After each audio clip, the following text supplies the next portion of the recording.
आपका समय चाहिए, समय की कीमत। एक समय की बात है, साहिल अपनी पत्नी और बेटे के साथ रहता था। साहिल का ज़्यादा समय काम करने में बीत जाता था।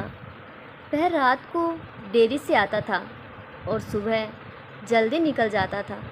इसीलिए उसकी और उसके बेटे की मुलाकात मुश्किल से ही हो पाती थी। देर से आने के कारण बेटा सो जाता था और सुबह भी सोया हुआ रहता था। एक दिन रविवार का दिन था।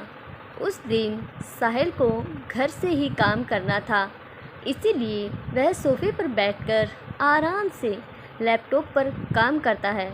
तभी उसका छोटा सा बेटा आदिल साहिल के पास आकर बैठा। साहिल उसकी तरफ नहीं देखता है। बेटा कहता है कि पापा, मैं आपसे एक बात पूछना चाहता हूँ। साहिल को लगता है कि उसे कुछ चाहिए होगा, इसीलिए पूछ रहा है। साहिल बिना बेटे की तरफ देखे कहता है कि हाँ पूछो। बेटा कहता है कि पापा, आप 1 घंटे का कितना कमा लेते हो। साहिल को गुस्सा आता है। वह कहता है कि तुम्हें क्या करना है इस बात से। ज़रूर तुम्हें कोई फालतू की चीज़ या खिलौना चाहिए, इसीलिए पैसों के बारे में पूछ रहे हो। ये सब तुम्हारे काम की चीज़ नहीं है। जाओ, जाकर सो जाओ और मुझे काम करने दो। बेचारा बेटा आदिल चुपचाप जाकर अपने कमरे में सो जाता है। काफ़ी देर रात हो गई थी। अब साहिल अपना काम पूरा करके सोने जाता है तो उसे बेटे की याद आती है कि उसने कैसे बेचारे बच्चे को डांट दिया। शायद उसे सच में कुछ ज़रूरी चाहिए होगा, नहीं तो वह पैसों को क्यों पूछता। ऐसा सोचकर साहिल अपने बेटे के कमरे में जाता है और उसके माथे पर हाथ फेरता है। मेरा बच्चा सो गया क्या? तभी आदिल अचानक उठ बैठा और बोला, नहीं पापा, मैं जगा हुआ हूँ। साहिल आदिल से कहता है कि बेटा, मैं उस वक्त व्यस्त था।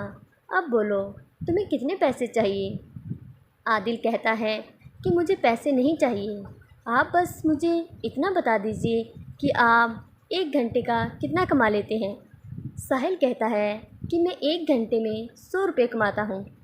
आदिल झट से उठकर अपने गुल्लक को तोड़कर उसमें से 100 रुपये निकाल लाया और अपने पापा को दिए और बोला, ये लो 100 रुपये। क्या आप अपना 1 घंटा मेरे साथ बिता सकते हैं? ये सुनकर साहिल हैरान हो गया। उसे मन ही मन बहुत शर्मिंदगी महसूस हुई।